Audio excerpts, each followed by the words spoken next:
भाजपा की केंद्रीय मंत्री स्मृति ईरानी और उनकी बेटी ज़ोइश ईरानी पिछले 2 दिन से सुर्खियों में है। ज़ोइश ईरानी का गोवा स्थित एक रेस्टोरेंट, और इस बीच कांग्रेस के नेता पवन खेड़ा और जयराम रमेश के साथ छिड़ गई है स्मृति ईरानी की एक जंग इस पूरे रेस्टोरेंट और बार को लेकर के।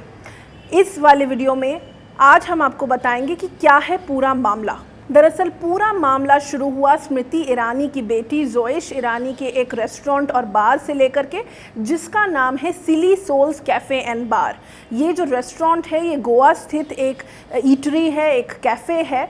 और शनिवार को कांग्रेस के वरिष्ठ नेता पवन खेड़ा और जयराम रमेश ने एक कॉन्फ्रेंस किया। इस प्रेस वार्ता में उन्होंने बताया कि किस तरह से स्मृति ईरानी की बेटी का जो ये रेस्टोरेंट है वो दरअसल फर्जी कागज़ों द्वारा इसका लाइसेंस फॉर्ज किया गया है और उसके आधार पर ये रेस्टोरेंट और ये बार खोला गया है। कि मौत हुए 1 साल 1 महीना हो चुका था। 13 महीने पहले जिसका देहांत हो गया हो, उसके नाम पर गोवा में स्मृति ईरानी जी की सुपुत्री, मैं उनका नाम नहीं लूंगा क्योंकि जैसा कि मैंने कहा वो राजनीति में नहीं है, उन पर टिप्पणी नहीं करूंगा, लेकिन स्मृति ईरानी जी की पुत्री ने वो लाइसेंस लिया। गैरकानूनी काम यहां शुरू हुआ है, यहां रुक नहीं गया। एक मृत व्यक्ति के नाम पे आप लाइसेंस ले लेते हो। उस व्यक्ति की मौत हुए 13 महीने हो चुके हैं और गोवा के कानून के हिसाब से एक रेस्टोरेंट को एक लाइसेंस मिल सकता है बार का। तो दूसरा गैरकानूनी काम क्या हुआ? इस रेस्टोरेंट को, जी नहीं, उसका नाम कोई तुलसी संस्कारी बार नहीं है, उसका नाम है सिली सोल्स बार। इस रेस्टोरेंट को 2 लाइसेंस मिले हैं।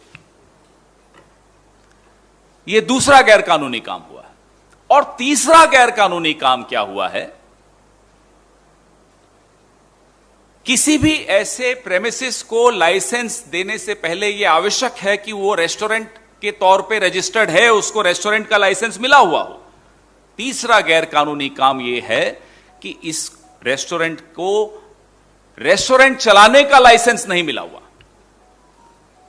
3 गैर कानूनी काम कैसे संभव हो सकते हैं? क्या मैं और आप ऐसा काम कर सकते हैं या करने की सोच भी सकते हैं? हैरानी की बात यह है कि जो आपके समर्थक हैं उनके बच्चे तो लुलु मॉल का गेम खेलें, हनुमान चालीसा और नमाज की लड़ाई लड़ें।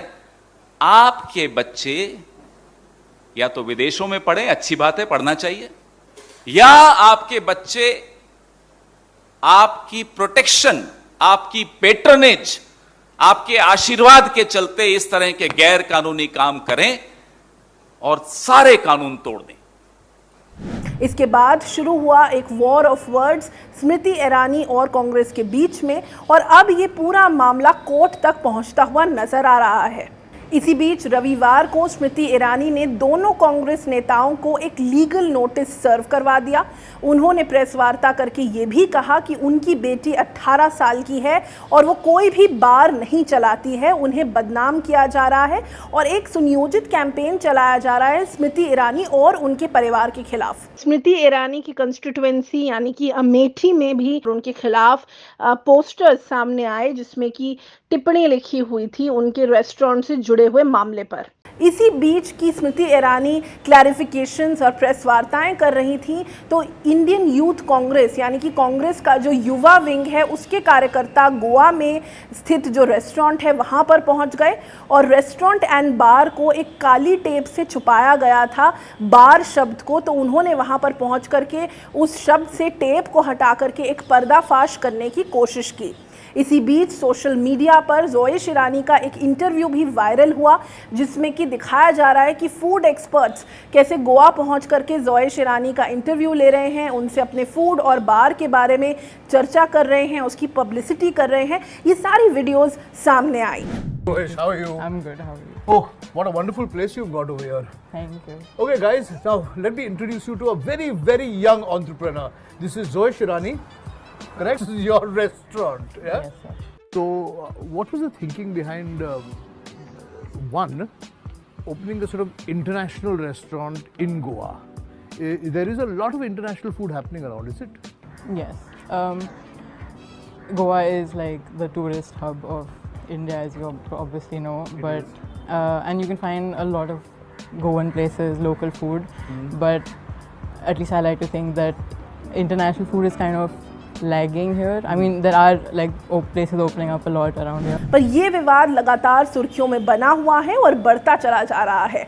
पर लोग इंटरनेट पर ये भी सवाल उठा रहे हैं कि स्मृति ईरानी जो इतनी सीनियर लीडर हैं, जिनके पास दुनिया भर की प्रिविलेजेस हैं, वो अपने परिवार को मदद करती आई हैं लगातार, और उनकी ओहदे की वजह से ही ज़ोए शिरानी जैसे जो युवा लोग हैं वो किस तरह से बड़े रेस्टोरेंट्स चला रहे हैं, बड़े बिजनेसेस चला रहे हैं। और इस RTI से जो इस पूरी कंट्रोवर्सी का आधार बना है, किस तरह से दिख रहा है कि कुछ फोर्ज्ड पेपर्स यानी कि फर्जी कागज़ों के तहत इस बड़े बार और रेस्टोरेंट को चलाया जा रहा था।